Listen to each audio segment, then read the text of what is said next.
Hello and welcome back to the channel, everyone. I hope that you all are well and you're having a nice time. So I'm back with another video, and in this one, obviously, I'll run you through the Match Day 2 team selection. We'll talk about the players that I am looking at to bring into my team, and what are the possible goal scorers that you can look to bring into your side.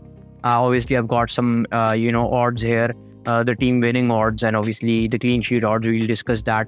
I hope you had a nice match day one, and I hope that you're having a nice week. Meanwhile, if you have not subscribed to the channel already, please do that and help me reach 1500 subs sooner. That is the goal for now. And yes, there will be regular content on the Euro Fantasy. From now on, obviously, this is the Match Day 2 team selection. I am pretty late with this, to be honest, due to some of the festivals here in the country. You can already see the room, it's full of clothes and mess. We'll be looking at the clean sheet odds first. We'll talk about the teams that you can target defensively, and then we talk about the teams that are, have a chance of winning the games. And then we look at my team selection. I'll talk about my chip strategy and what is the current, plan that I am aiming to go with. If we look at the clean sheet odds, it is obviously ranked on the team that is expected to keep the clean sheet most. And Germany with 51% odds. Then there is obviously Croatia with 48%. England has a 44% chance. Belgium 44%. Ukraine 40%. Czech Republic 40%. And then there's Portugal with 39%. You can see they are ranked below, going down in the list. I will bet on Germany's defense versus Hungary. Not 100% that they'll keep a clean sheet in this game, but there are chances of them keeping a clean sheet. Germany has a rock solid defense. Obviously, the Rudiger own goal was a belter for a lot of our managers who went with double Germany defense. But I think they have the capability to keep a clean sheet. They looked very good. Nagelsmann's side is looking the current favorite, above Spain to win obviously Euros, but we'll see how things fold up because nothing has gone according to the expectations in match day one.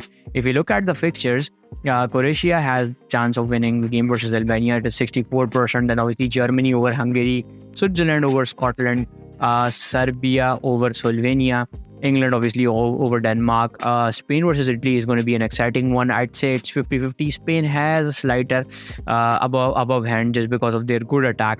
And obviously there's Slovakia versus Ukraine. Ukraine has a better chance of winning the game. Austria over Poland, France over Netherlands, and then there's obviously Czech Republic over Georgia. So these are some of the odds on the teams. Apart from that, I've talked about the clean sheet odds. Let's now discuss how my team is looking like before we get into the deadline. Obviously, it is the deadline day, and a lot of you are confused and looking to get rid of obviously the fronts, the main man, Kylian Mbappe, who is expected to not start the game. Not this one at least, but there might be a chance that he might wear a mask and come in, because these are all the memes that are circulating currently, and there are chances that he's going to be playing with a mask. But I'm pretty pretty sold on him not playing versus not being available versus Netherlands. But you never know. We'll see how things fold up for him, and then obviously that is when we'll decide to take him out or not. But yeah, let's get on with my team selection. Let's see how my team did in match day one. Obviously, it was not as expected from my side. Obviously, you can see Kylian Mbappe with just 4 points, Ronaldo with the captaincy armband with 4 points. Obviously, he was among the favorites to score in the game. That is why I took my captaincy armband to the very last day. Wirtz had it since the first on the first match day, and I should have left on to him and not being greedy with the 20 points I had. But yeah, Ronaldo with just 4 points. He had a lot of chance to score. He couldn't. Kvaratskhelia with just 2 points. Florian Wirtz talked about 10 points. Szoboszlai with 5. Which is pretty alright. I didn't even expect him doing this during the game because Hungary was not looking very good in this fixture. Bruno Fernandes was just 3.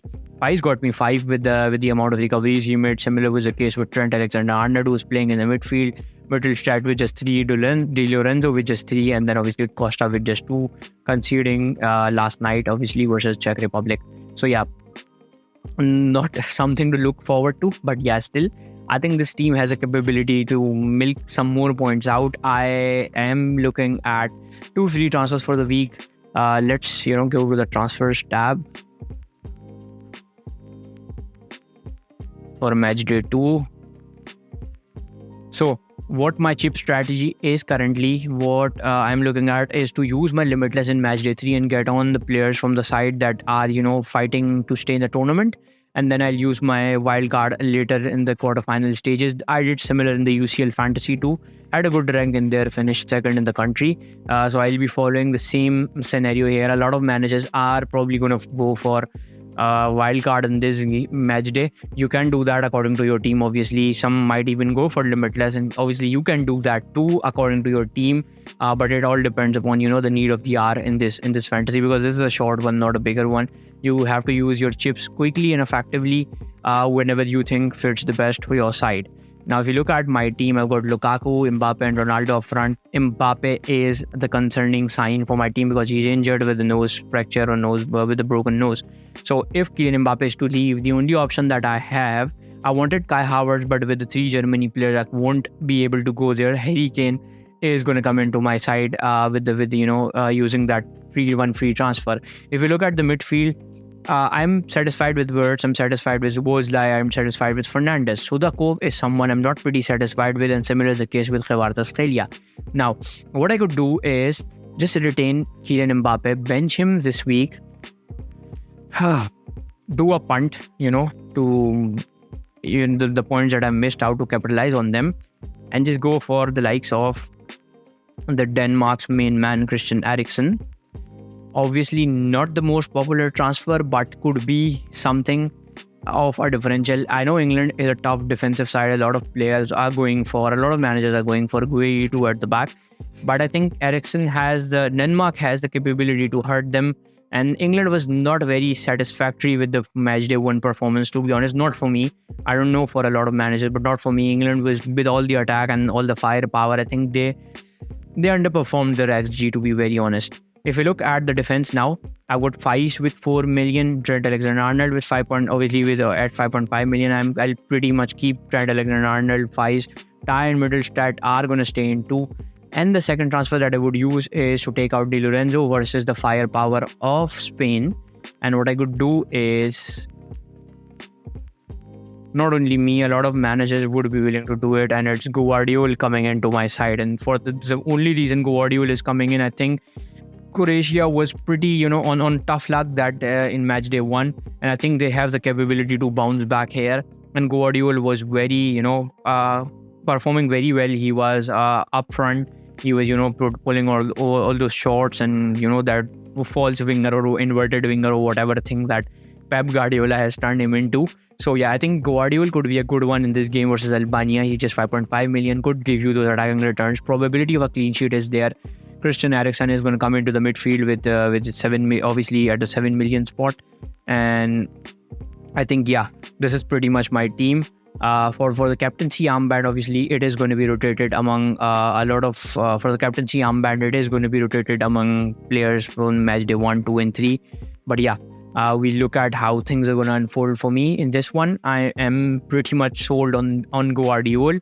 Not sure on the Eriksen transfer, and not sure on the Harry Kane one versus in terms of Kylian Mbappe. But we'll see how things fold just before an hour before the deadline, and then I'll obviously let you guys know my final team on Twitter. So this is pretty much it. Let me know what are your plans and what are the players that you're thinking to bring in. Jamal Musiala is going to be among the favorites in the transfer because he was pretty good in the last game for Germany. So I think this is currently it. From my side, thank you all for watching. Please do subscribe and let me know your plans too.